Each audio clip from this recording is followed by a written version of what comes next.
नमस्कार साथियों, स्वागत है अपना ही YouTube channel vision online classes में। हम आशा करते हैं कि आप मस्त और ज़बरदस्त होंगे और आपकी तैयारी काफ़ी बढ़िया चल रही होगी। बिहार डीएलएड इंट्रेंस एग्ज़ाम 2025 की तैयारी आपको बहुत अच्छे से करा रहे हैं vision online classes YouTube channel पर। आज हम हिंदी का प्रैक्टिस सेट 3 लेकर आए हैं। इसके पहले हम 2 प्रैक्टिस सेट करा चुके हैं, जो चैनल के प्लेलिस्ट में होगा, वहाँ से जाकर आप वीडियो को देख सकते हैं। काफ़ी मस्ट इम्पॉर्टेंट प्रैक्टिस सेट कराए हैं, जो एग्जाम में छपने वाले ही प्रश्न हम कराते हैं। पढ़ें वहीं जो पूछा जाए। चलिए, आज के प्रैक्टिस सेट चालू करने से पहले अगर आप मेरे चैनल को सब्सक्राइब नहीं किए हैं तो प्लीज़ चैनल को सब्सक्राइब कर लीजिए। डेली हम 7:30 बजे हिंदी का प्रैक्टिस सेट लेकर आते हैं बिहार डीएलएड के लिए। मस्ट प्रैक्टिस सेट करा रहे हैं। तो चलिए सेशन को स्टार्ट करते हैं। क्वेश्चन की तरफ बढ़ते हैं। क्वेश्चन देख लेते हैं। बाटा लगाना मुहावरे का अर्थ है, यानी बाटा लगाना मुहावरे का अर्थ क्या होता है? तो आपका ऑप्शन है अपमान होना, सम्मान होना, कि कलंक लगाना, कि झूठ बोलना। तो चलिए क्वेश्चन नंबर 1 का आंसर आप लोग आइए, क्या होगा इस क्वेश्चन का राइट जवाब।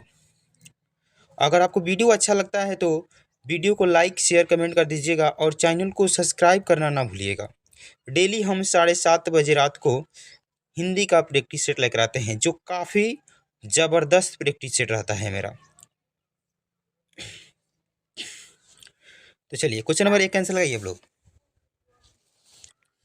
तो चलिए क्वेश्चन नंबर 1 का आंसर होने वाला है option number A, C E J correct हो जाएगा, यानी कलंक लगाना हो जाएगा। सी ई जे करेक्ट हो जाएगा। बाटा लगाना मुहावरे का अर्थ क्या हो जाएगा?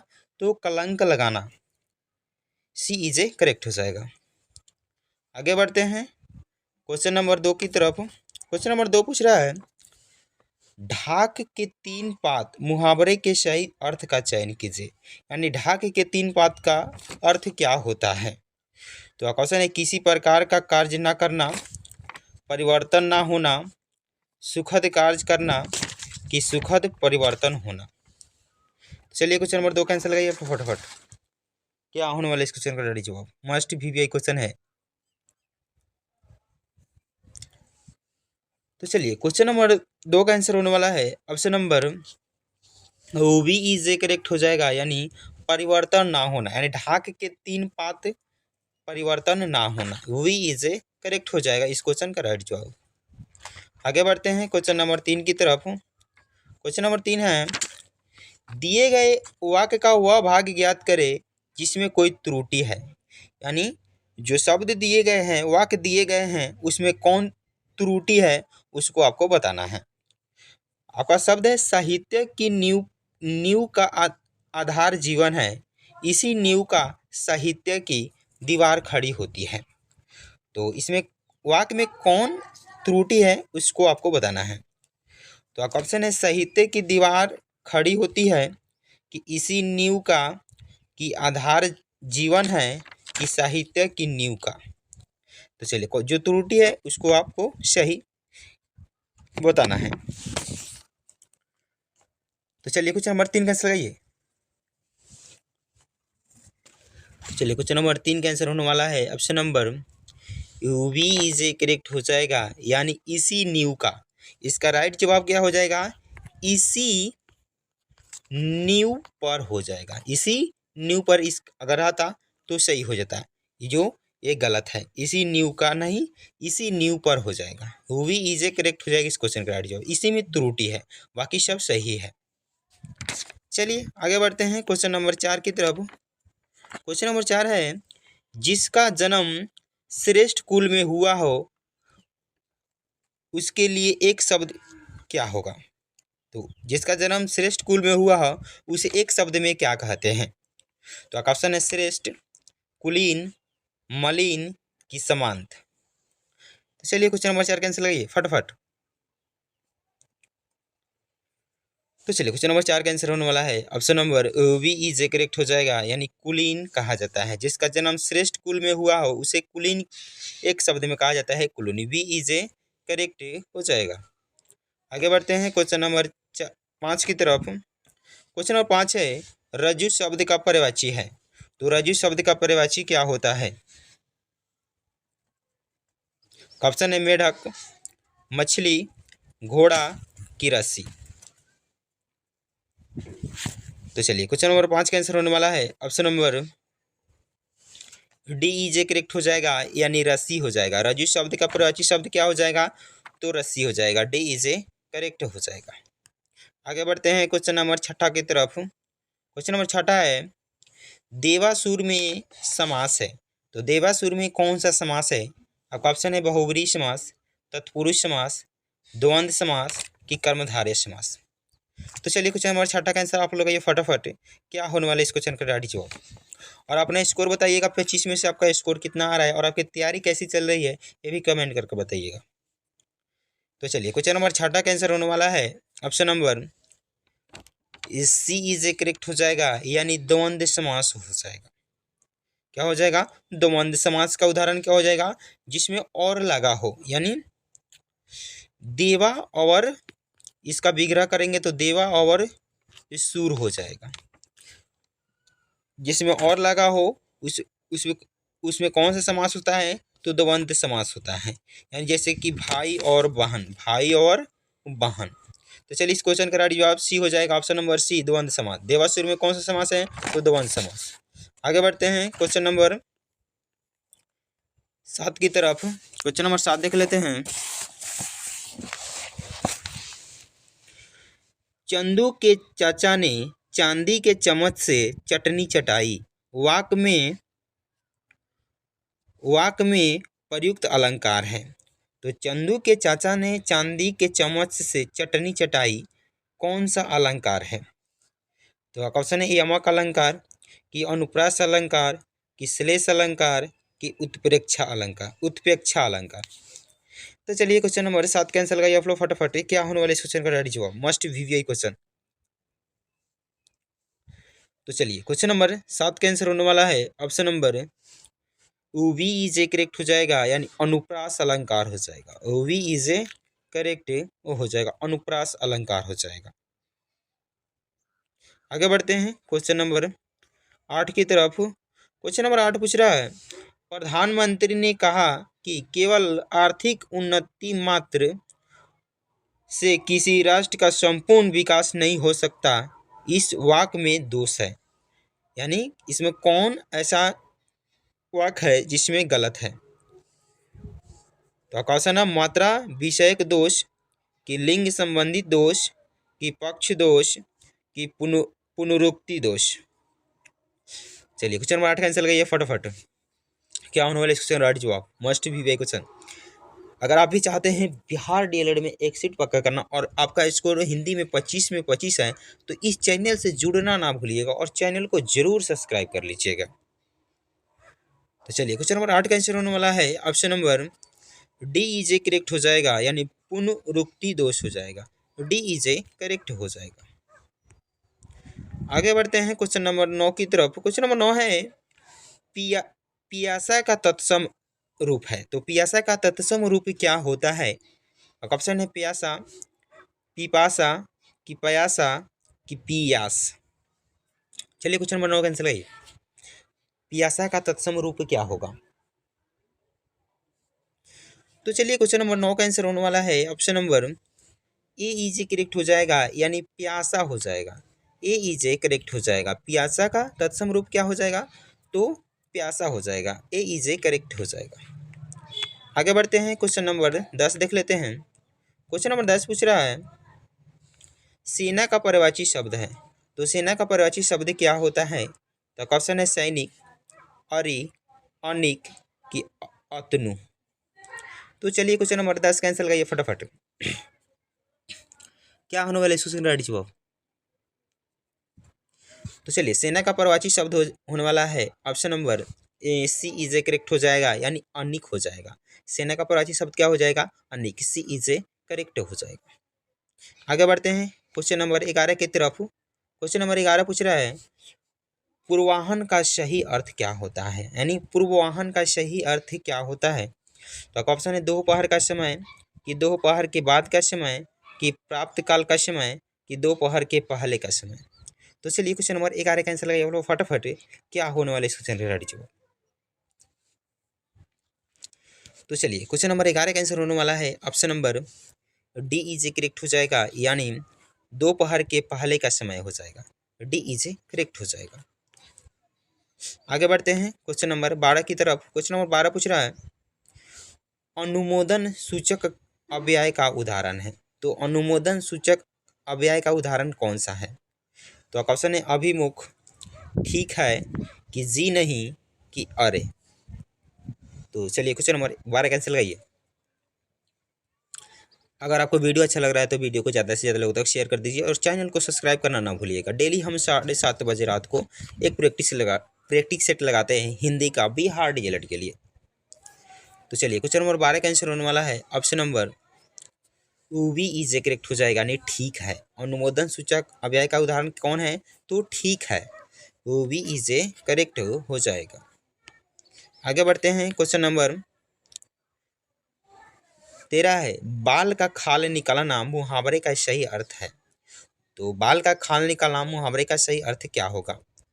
तो आप ऑप्शन है दृढ़ प्रतिज्ञा करना, कि कठोर परिश्रम करना, कि छिंद्रान्वेषण करना, कि उद्देश्य को प्राप्त करना। तो चलिए क्वेश्चन नंबर 13 का आंसर लगाइए आप लोग फटाफट। बाल का खाल निकालना मुहावरे का सही अर्थ क्या होता है? तो चलिए क्वेश्चन नंबर 13 का आंसर होने वाला है option number C is a correct हो जाएगा, यानी छिद्रान्वेषण करना होता है। सी इज ए करेक्ट हो जाएगा। आगे बढ़ते हैं क्वेश्चन नंबर 14 की तरफ। क्वेश्चन नंबर 14 पूछ रहा है रूढ़ शब्द का उदाहरण है। इसमें कौन सा शब्द है जो रूढ़ है? क्वेश्चन है पंकज, कमल, की लोटा डोरी, की राजपुत्र। चलिए क्वेश्चन नंबर 14 का आंसर लगाइए। रूढ़ शब्द का उदाहरण कौन सा है? तो चलिए क्वेश्चन नंबर 14 का आंसर होने वाला है option number B is a correct हो जाएगा, यानी कमल हो जाएगा। वी इज ए करेक्ट हो जाएगा। आगे बढ़ते हैं क्वेश्चन नंबर 15 की तरफ। क्वेश्चन नंबर 15 है विजयदशमी संज्ञा है। तो विजयदशमी में कौन संज्ञा है? तो ऑप्शन है त्यौहारवाचक, कि व्यक्तिवाचक, कि जातिवाचक, कि धर्मवाचक। तो चलिए क्वेश्चन नंबर 15 का आंसर लगाइए आप लोग फटाफट। संज्ञा कितने प्रकार के होते हैं ये भी जान लेंगे। संज्ञा 5 प्रकार के होते हैं। जातिवाचक संज्ञा, व्यक्तिवाचक संज्ञा, समूहवाचक संज्ञा, द्रव्यवाचक संज्ञा और भाववाचक संज्ञा। संज्ञा पूछ लेगा था कितने प्रकार के होते हैं? तो 5 प्रकार के होते हैं। तो चलिए क्वेश्चन नंबर 15 का आंसर लगाइए आप लोग फटाफट। क्या होने वाला इस क्वेश्चन का राइट जवाब? तो चलिए क्वेश्चन नंबर 15 का आंसर होने वाला है option number B is a correct हो जाएगा, यानी व्यक्तिवाचक संज्ञा हो जाएगा। वी इज ए करेक्ट हो जाएगा। आगे बढ़ते हैं क्वेश्चन नंबर 16 की तरफ। क्वेश्चन नंबर 16 है वह हथियार जो फेंक कर चला जाता है कहलाता है। तो वह हथियार जो फेंक कर चला जाता है उसे क्या कहते हैं? तो अस्त्र कहते हैं, कि शस्त्र कहते हैं, कि बाण कहते हैं, कि चक्र कहते हैं। चलिए क्वेश्चन नंबर 16 का आंसर लगाइए। तो चलिए क्वेश्चन नंबर 16 का आंसर होने वाला है option number A is a correct हो जाएगा, यानी अस्त्र हो जाएगा। ए इज ए करेक्ट हो जाएगा। आगे बढ़ते हैं क्वेश्चन नंबर 17 की तरफ। क्वेश्चन नंबर 17 देख लेते हैं।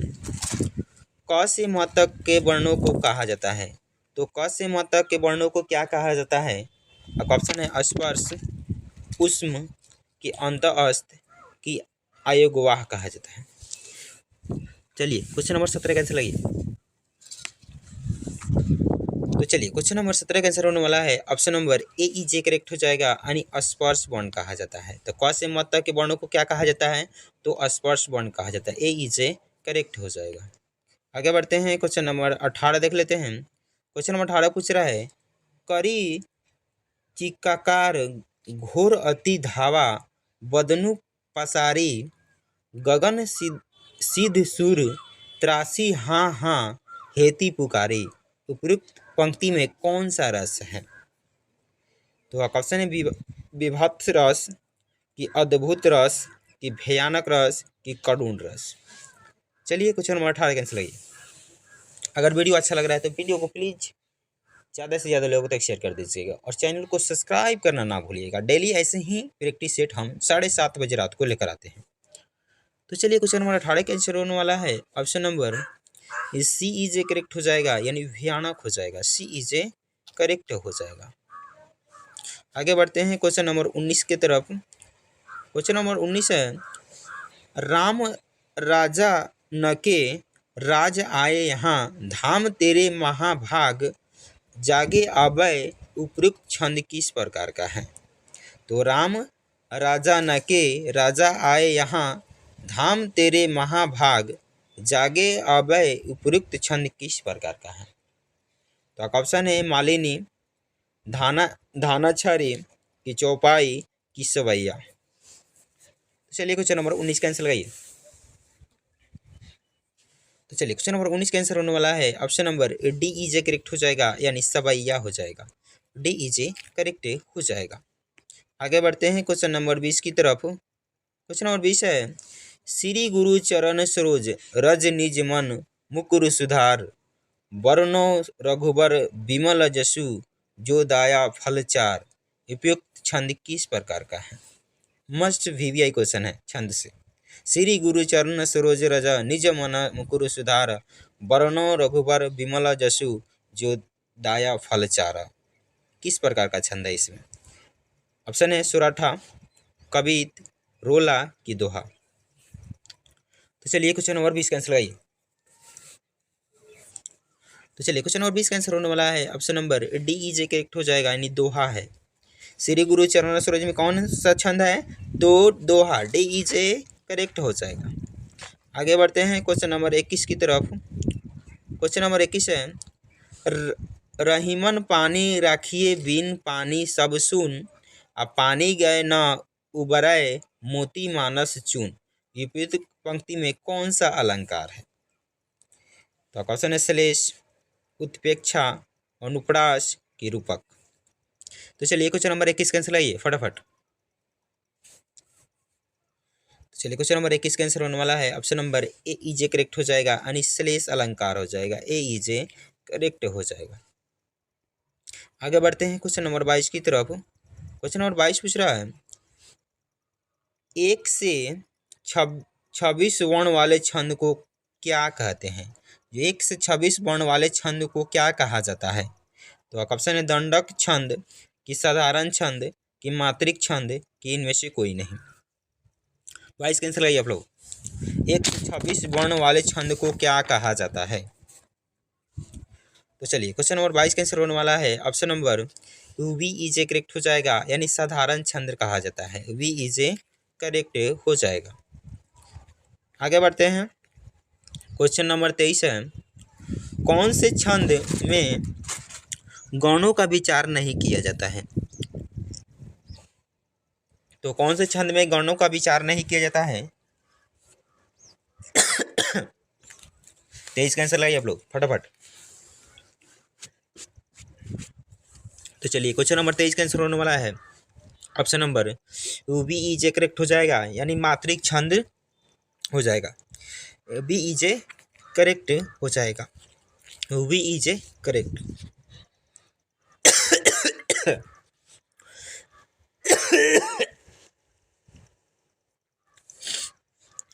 चलिए क्वेश्चन नंबर 24 की तरफ बढ़ते हैं।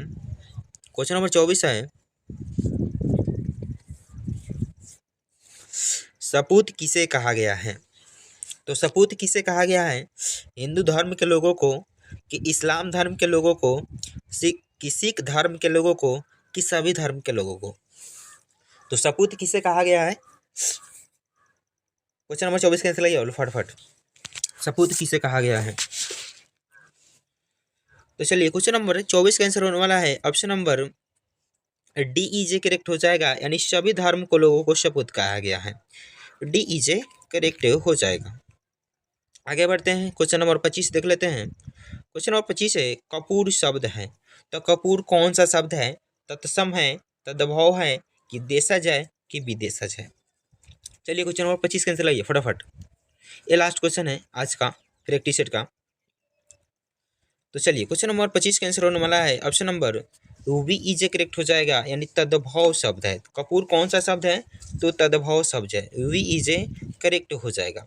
चलिए आज के लिए इतना ही था, फिर मिलते हैं नेक्स्ट वीडियो में। अगर वीडियो आपको अच्छा लगा है तो वीडियो को प्लीज ज़्यादा से ज़्यादा लोगों तक शेयर कर दीजिएगा और चैनल को सब्सक्राइब करना ना भूलिएगा। डेली हम 7:30 बजे रात को बिहार डीएलएड इंट्रेंस एग्जाम 2025 के लिए हिंदी का प्रैक्टिस सेट चला रहे हैं vision online classes YouTube channel पर। इस चैनल को सब्सक्राइब जरूर कर लीजिएगा। चलिए, जय हिंद दोस्तों, आपका दिन शुभ हो और आपकी तैयारी अच्छी से हो।